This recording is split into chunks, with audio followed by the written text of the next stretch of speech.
I mean, the handle, that's an impossible shot for most. Turnovers critical here in this fourth quarter. 5 minutes, 0 for Golden State. Curry steps back, fires, and hits a two-pointer. Curry fakes, drives on Hill, scoop layup, it's good.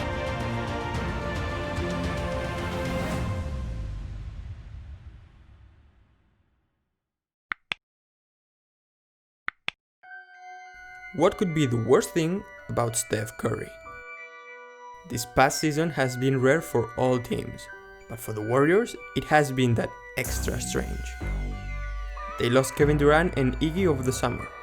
Klay was injured in the finals, and to add the hot sauce, Curry injured his wrist earlier in the season. They went from being a dynasty that the entire league feared to being the worst team in a matter of months. Those who think he's a bad defender are right. Not only we've seen teams attack him possession after possession in the playoffs, but also with his short stature and frail body, there have been times that a miracle was needed for Curry to perform decent defense. But the little amount of games that Curry was able to compete in this season, his defensive quality was exposed. Previously, with a lineup as strong in attack as in defense, their greatest weakness was evident but still more camouflaged than we thought. There are 516 players in the NBA today.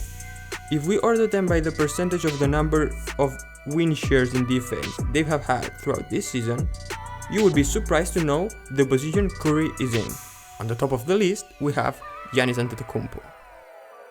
James Harden, who for many is a horrible defender, is in position 43. Luka Doncic, previously exposed on the channel as a bad defender, is in position 141.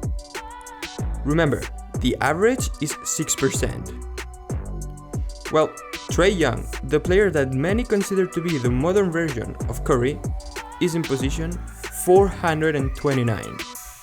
So below average, but still above Steph. You wanna know what position he's in? Last. The player with the lowest percentage of individual defensive victories in the entire league is a former double MVP.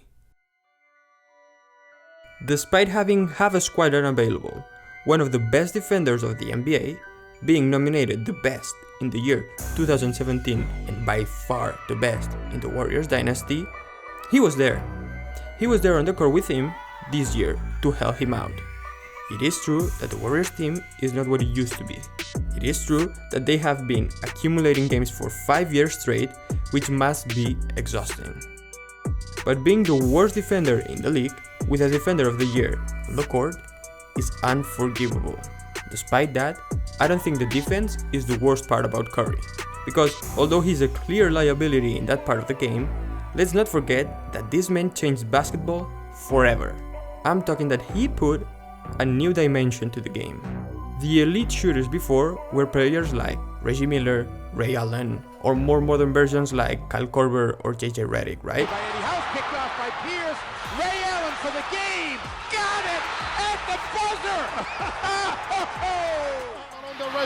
Reggie Miller se para.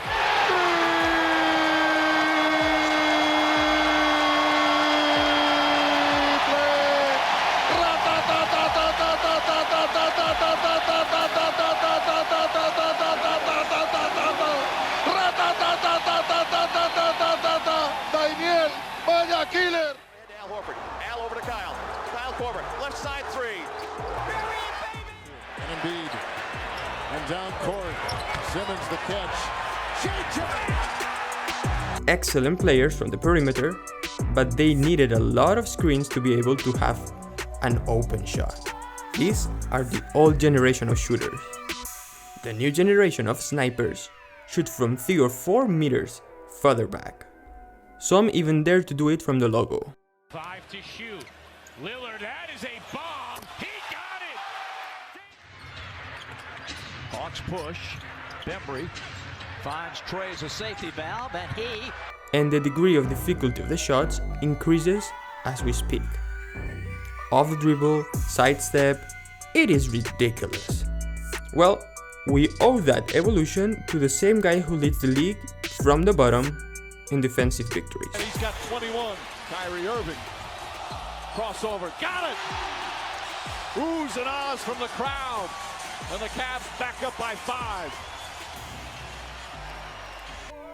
Funny thing is that he has become the best shooter in basketball history, and he's done it in a completely different way from the others. With almost half of the games Reggie Miller and Ray Allen played, Curry is very close to surpassing them in the number of threes he made.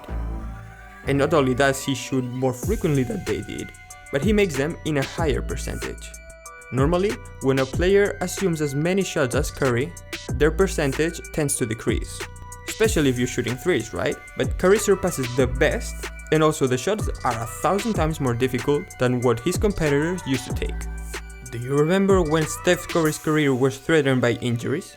Those weak ankles could have screwed up his career, and they could have cost him a transfer to an entirely different team. Luckily for the Warriors and basketball, management decided to bet on him, and let's say it was one of the best decisions they will make, surely, in their career.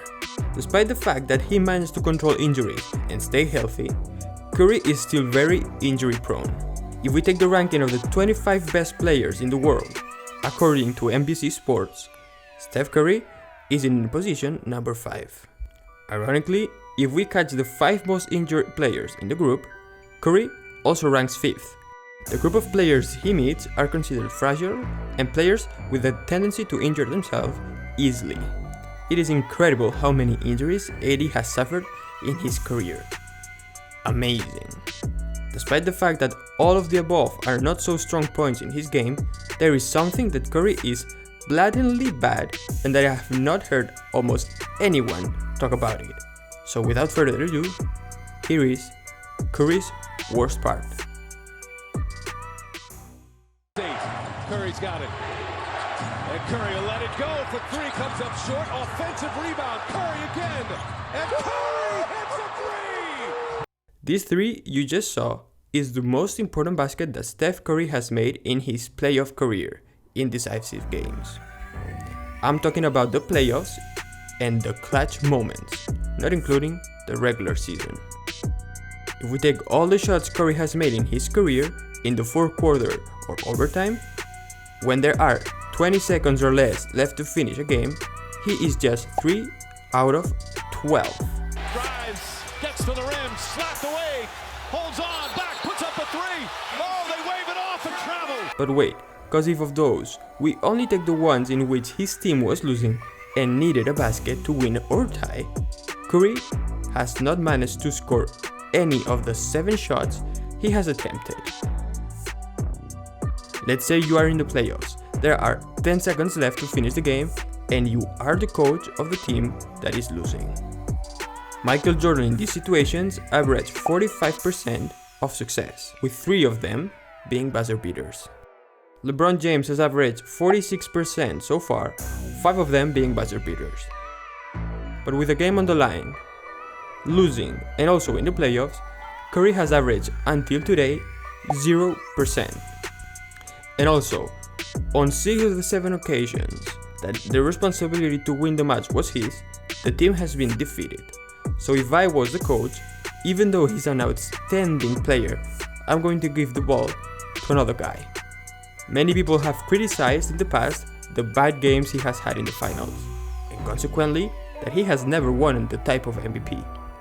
I have to say that players with physical advantages like Michael Jordan or LeBron James, or like Kevin Durant that has tremendous length, are able to score unconsciously. But for a shooter like Steph, he either makes his shots or his most powerful weapon is useless. And not everybody can hit a shot from the logo in the finals. Not only because pressure, but because of the fatigue that legs have accumulated. Winding down. Curry's gonna have to put it up, launches it up, shot clock. Oh, he knocks it down! Steph Curry with the shot clock expiring. Controlled it with a dribble, lost it, picks it up, behind the back, splits traffic, throws up a wild shot and banked it in as he fell down! He hit it as he was falling down outside the arc. A 3-pointer for Curry. Only Steph Curry could get that to go. You've got to be kidding me. Hope you enjoyed this video. Leave a like, subscribe, and let me know what you think in the comments. See you in the next one. Peace.